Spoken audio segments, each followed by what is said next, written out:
Hi అండి, అందరికీ నమస్తే. Welcome back to our channel. పిల్లలు స్నాక్స్ కావాలని అడిగినప్పుడు ఏం చేయాలో తోచినప్పుడు పాస్తాతో అప్పటికప్పుడు ఇలా కుర్కురే చేసి పెట్టండి. చాలా ఇష్టంగా తింటారు.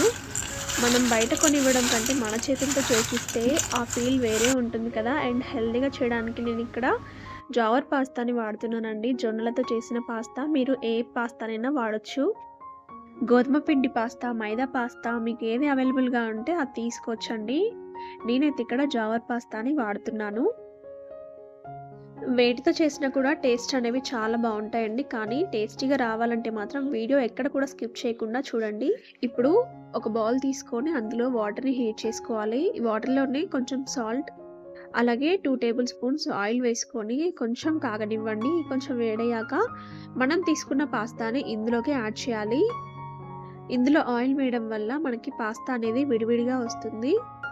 ఈ పాస్తా అనేది 70-80% ఉడికితే సరిపోతుందండి. పూర్తిగా ఉడకాల్సిన అవసరం లేదు.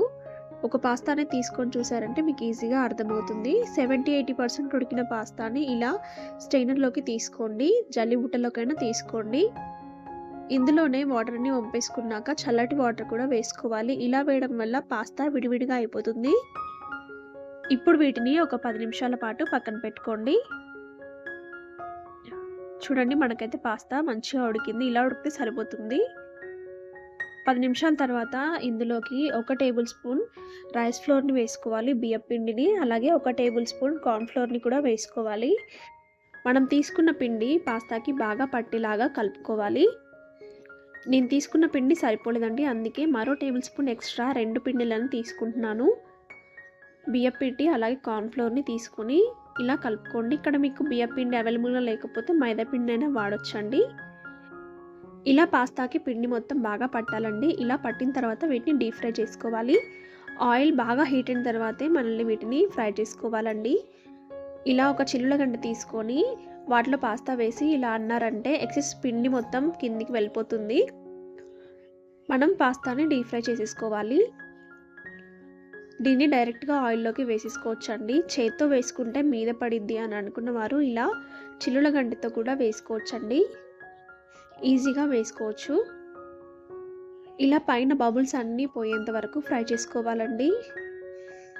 ఫస్ట్ మనం వేసుకున్న తర్వాత ఒక 2-3 మినిట్స్ పాటు మీడియం ఫ్లేమ్‌లో వేయించుకోవాలి. తర్వాత ఒక 2-3 మినిట్స్ పాటు హై ఫ్లేమ్‌లో వేయించుకోవాలి. అప్పుడే మనకి లోపల నుంచి బయటి వరకు బాగా వేగి చాలా క్రిస్పీగా వస్తాయండి.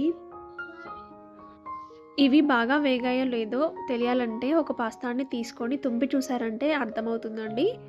ఇలా బాగా వేగిన తర్వాత ఎక్సెస్ ఆయిల్ మొత్తం వంపేసుకొని ఒక బౌల్లోకి తీసుకుంటే కరకరలాడే పాస్తా మనకి ఈజీగా రెడీ అయిపోతుంది. ఇలా ఇన్స్టాంట్‌గా పాస్తాని చేసి పెట్టండి. ఇలానే తిన్నా కూడా చాలా బాగుంటాయండి టేస్ట్.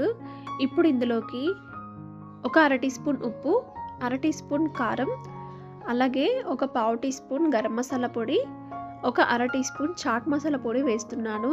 చాట్ మసాలా లేదంటే ఆమ్చూర్ పౌడర్ అన్న వేసుకోవచ్చు. లేదంటే ఒక చిన్న నిమ్మబద్దనైనా పిండుకోవచ్చండి. టేస్ట్ అనేది చాలా బాగుంటుంది. మనం వేసుకున్న పొడులన్నీ పాస్తాకి బాగా పట్టేలాగా కలుపుకున్నామంటే ఎంతో టేస్టీగా ఉండే పాస్తా కుర్కురే రెడీ. చాలా అంటే చాలా టేస్టీగా ఉంటాయండి. పిల్లలతో పాటు పెద్దలు కూడా చాలా ఎంజాయ్ చేస్తారు ఈ టేస్ట్‌ని. మీరు కూడా తప్పకుండా ట్రై చేయండి. మీరు ట్రై చేశాక మీకు ఎలా వచ్చిందో కామెంట్ చేయండి. రెసిపీ నచ్చితే లైక్ చేయండి. మీ ఫ్రెండ్స్ అండ్ ఫ్యామిలీతో షేర్ చేయండి. ఇలాంటి మరిన్ని టేస్ట్ అండ్ ఈజీ రెసిపీస్ కోసం మన ఛానల్‌ని సబ్స్క్రైబ్ చేసుకోండి.